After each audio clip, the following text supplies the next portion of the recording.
If you're not counting me down. Oh, this is a bad idea. Guys, don't do a podcast in front of your wife. It's a bad idea. What's up, my friends? My name is Benny, and you are now in the Chop Shop. Thank you guys so much for joining me this week. I got to tell you, my wife and I had the opportunity to go watch the movie Jesus Revolution on Friday when it came out this last Friday, and it was an excellent movie. I highly recommend you go watch it. If you don't know a whole lot about it, it's a true story or based on true events. I don't know how accurate it is, but I think the bigger picture is accurate. It's based back in the 70s, the Jesus movement, the Jesus Revolution, with the hippies and Calvary Chapel, Chuck Smith, Lonnie Frisbee, that whole story. It's a great film. The acting is fantastic. And I don't know, I think what really jumped out to me about the movie, and I know I'm just kind of jumping in right away here, but I really enjoyed the film. My wife and I both went. We took the baby. We took Dahlia, and she actually did pretty good for it being her first time in the movies. She actually like slept through the whole thing, and then the last 15 minutes, she decided to be a lot more vocal and let people know that she was around. But the movie was great because, again, based on true events, based on history, what has happened here in America, and kind of came at a timely manner, right? We had the Asbury revival happen a couple weeks ago, and this movie dropped, and kind of reflecting back in the 70s when the whole Jesus movement, Jesus Revolution happened. And what really jumped out to me was the acting, was the storytelling. It was the way these actors were able to portray not just they were able to portray like the tension at the time. Like I think this movie's touches on a lot of like tension that we find in church and in ministry, in life as believers, because it touched a lot on the tension of how should we behave, or how should we be as believers, or what kind of people should the church let in, and when those people come in, how does the church change to help those people feel welcome? Does the church stay the same it was as before? Like, the movie kind of touches on a lot of these different themes and topics, and I think it's super relevant even to today. As someone that has grown up in a Hispanic Pentecostal church, these were tensions that were around when I was growing up in the church. Does the church change? Does the church modify the way they do things to help people come in and feel welcome and feel a part? Or do we just stick to the same thing we've been doing for decades because that's the way it's supposed to be done, and this is what and so the movie kind of touches on a lot of that. Another thing that the movie touches on, and I think this is a really, really, it really jumped out to me as a dad, is that the movie really highlights two relationships between a father and a daughter, and two different types of relationships, even though they end up kind of, wanting the same thing. And, and I don't think this is necessarily spoilers, because again, I don't know how accurate this is to real life events, but one of those relationships is Pastor Chuck Smith and his daughter. And in the beginning movie, we see that his daughter's like kind of going, she's going to church, but she's not really engaged. Again, this is a church with more older folk, and she's just kind of in and out, and actually just straight up telling her dad, you're just kind of running through the motions here. And then when Chuck Smith finally like begins to open his doors to the hippies and Lonnie Frisbee and these other people to come in, you see Chuck Smith start to notice that his daughter starts to be more engaged in the church, and not just engaged for like being, because that's a cool thing to do, but she actually starts to develop a relationship with Jesus. And Chuck sees this happen right before him. And there's a couple of times in the movie where you and the actor that plays Chuck Smith, I believe his name is Kelsey Grammer, I think is his name. Anyway, he awesome job acting. But there's a couple of times in the movie where you see his reaction. He's looking at his daughter.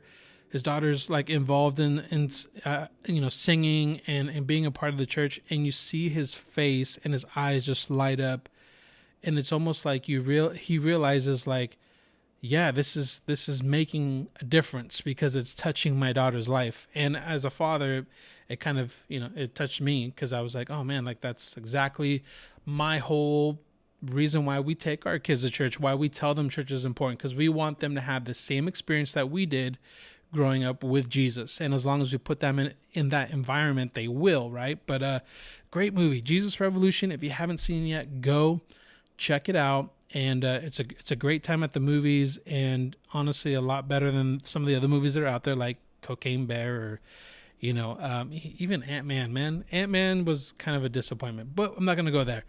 But Jesus Revolution, check it out.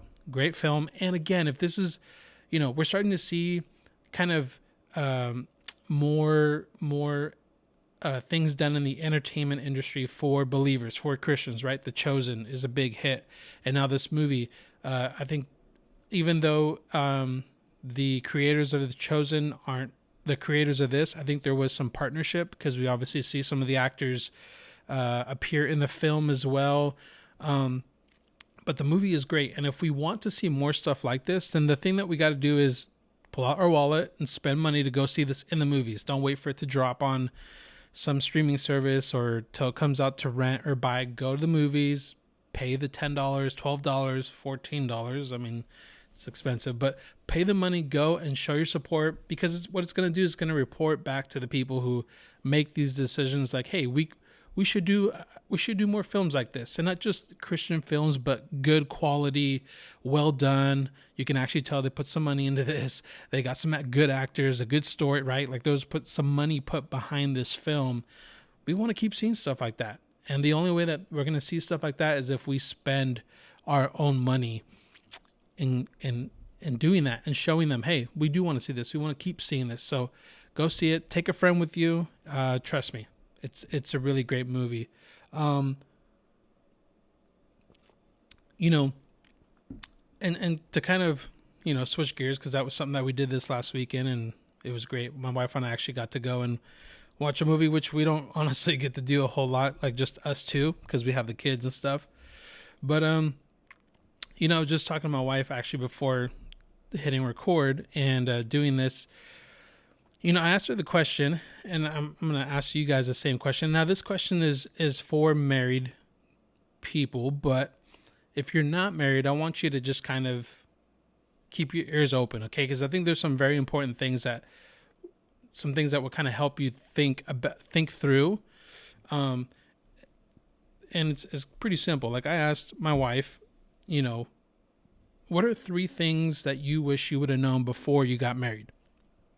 And she gave me her 3 things. And you know what? Actually, I'm thinking about bringing her on to the podcast and having her being a guest. I think it'd be really fun.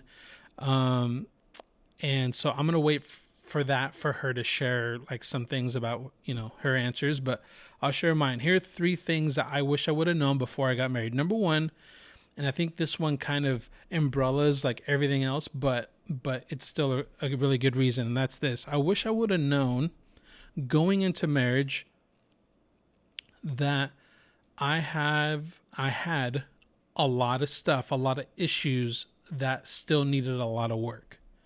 Okay. I wish I would have known that. I wish I would have known that there were areas of my life that were still very much immature and very much needing of focus and attention.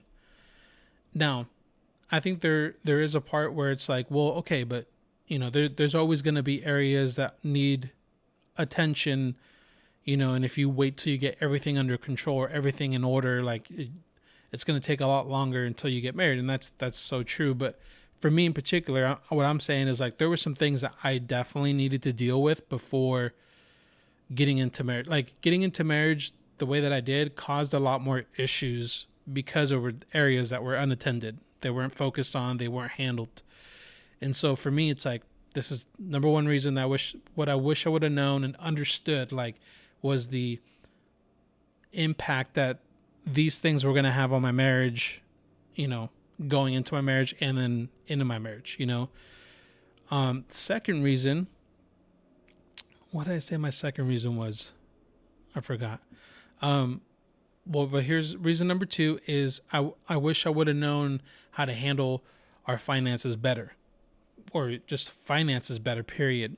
I I didn't really have much knowledge or wisdom in the area of finances and like how to handle budgeting, saving, how to appropriately like steward the money that I had. Like I didn't I didn't want to know, or I didn't even ask to know, and I just didn't know. So that obviously caused a lot of issues too, because we have had money problems in our marriage, and it caused a lot of issues and troubles and stress, honestly, on us. And so that's reason number 2 is I wish I would have known how to better steward our finances, for sure.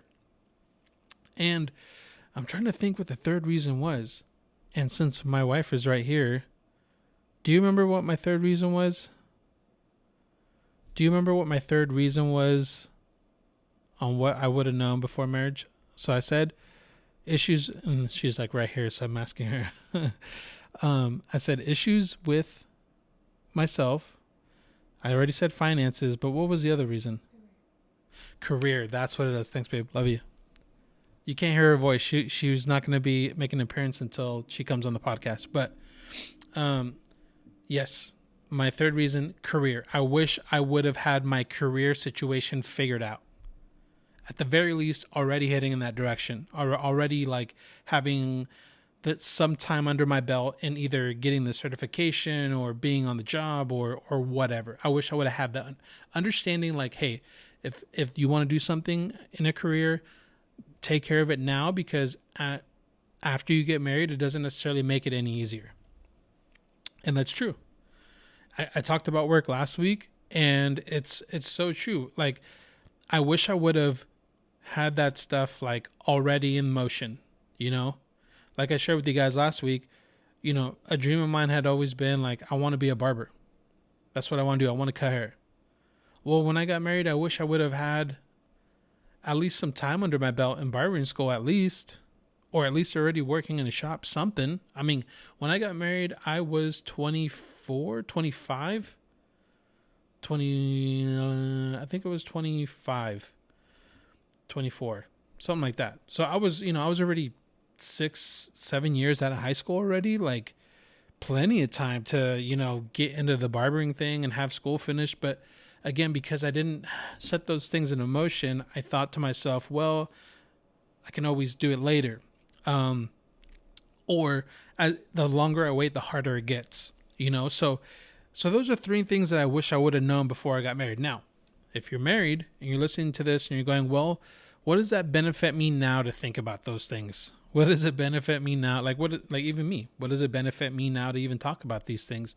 Nothing I can do about that now, because I've been married for 10 years now. We've gone through a lot of issues and stress and problems because of these 3 different areas. I have, for sure, and it's affected my marriage. But if I'm married, what's the point? What is that? And I think, there is a point where it's like, well, yeah, nothing you can do about it now, nothing you can really change. But if you're married and you're listening to this and going, well, how does that benefit me now? In a way it doesn't. In a way it doesn't. It's an interesting and good question to think about and talk about with your spouse, and I recommend you do. But if you're not married and you're thinking, well, I'm not married, why does that even affect me? Well, exactly the reason why we're sharing it, why I'm sharing it, is because you have the time, you have the ability, the time to think about these things. What are some things that you think are necessary for you to get in order before you get married? And understanding that now is the time to take care of those things. Are there blind spots in your life? Are there areas that maybe you're kind of unaware of, but you have somebody you can trust and say, hey, what are some things about me that are kind of like some red flags? And somebody you trust, somebody that knows you, but somebody you trust, and ask them, what are some red flags about me? What are some things that you're like, this area right here, bro, like this is, you got to get this figured out, because this can be an issue. Like, oh man, you're a hothead. Like, and when you get angry, like you're impossible to talk to.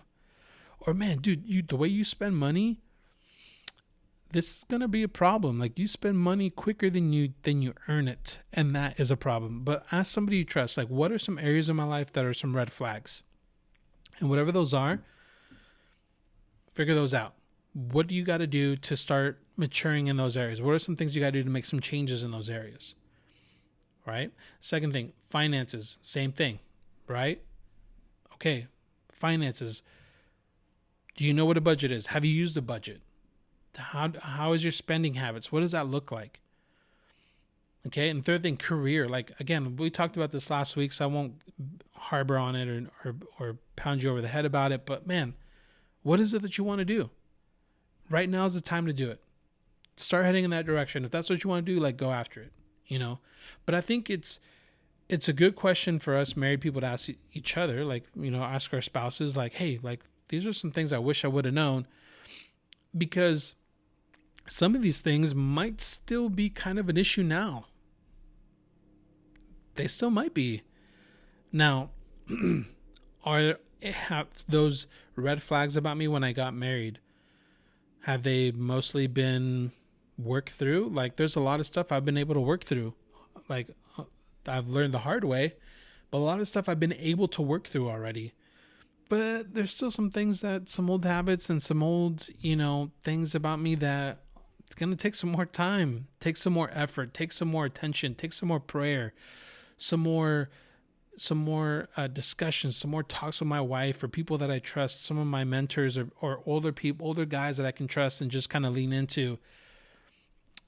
There's still some things there. So, like, it's good to talk about these things so you can say, well, yeah, when I was like 23, I was an idiot, but now I'm not as much of an idiot. Well, yeah, but you're probably still a little bit of an idiot, like me. I mean, there's some days I'm like, dude, I'm so stupid, right? Like, I mean, there's some times where I'm just like, I don't understand why I keep doing the exact same thing over and over again, even though I've talked to my wife about this already over and over again. You know, like, I don't understand why I can't just, but it's the attention. It's the forefront of your mind. It's like, hey, this is an issue, figure it out, work through it, ask for help if you need it, like, do those things. And so I just kind of wanted to share a little bit of a discussion I had with my wife, because I thought it was a good discussion. And again, maybe there isn't a lot of benefit if you're married already to think back about these things, but what about now? It's never too late to ask that question now. Like, hey, ask your spouse, like, hey, babe, like, what are some things that are red flags about me right now?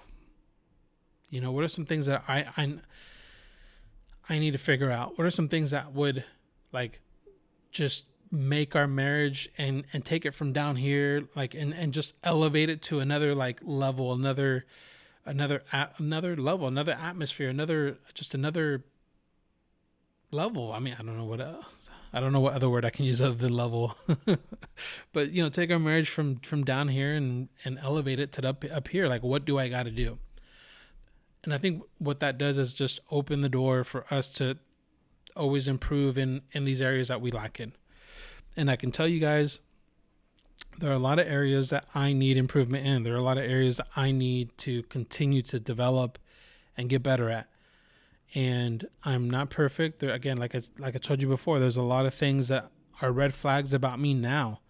But if we constantly ask the question, if you're married to your spouse or to people you trust, if you're not married, you know, people you trust, and preferably somebody that's older than you, somebody that has at least 5 years on you, it's like a couple steps ahead of where you're at now.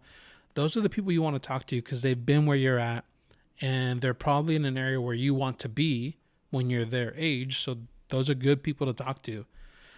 But always be open to self-evaluating, right? Like, checking my heart, like, God knows your heart. God sees your heart. He sees your intention. He sees the effort. But he really knows your desires as well. Like, that could be a good thing for you or a bad thing for you. But, like, along with God knowing my heart, I want God to show me what it is that I struggle with. God reveal to me what it is that I need to get right.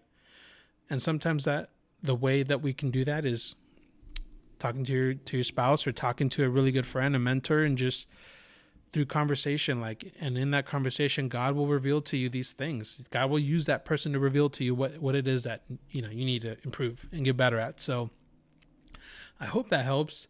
Let me know if it does. Hey guys, Thank you so much for joining me on this week's podcast. I'm thinking about doing a Instagram live. And so I think I'm going to do that really, really soon. And then I believe next week I'm going to bring on my wife. So check the Instagram, right? At the chop shop _pod. I'm going to ask you guys up there during the week just to send me some questions that you want me to ask my wife, because I think it's going to be really cool, really fun. And again, as always, guys, thank you so much for checking this out, listening, likes, commenting, reviews. I appreciate you guys as always. I hope you guys have a great week. Until next time, peace out.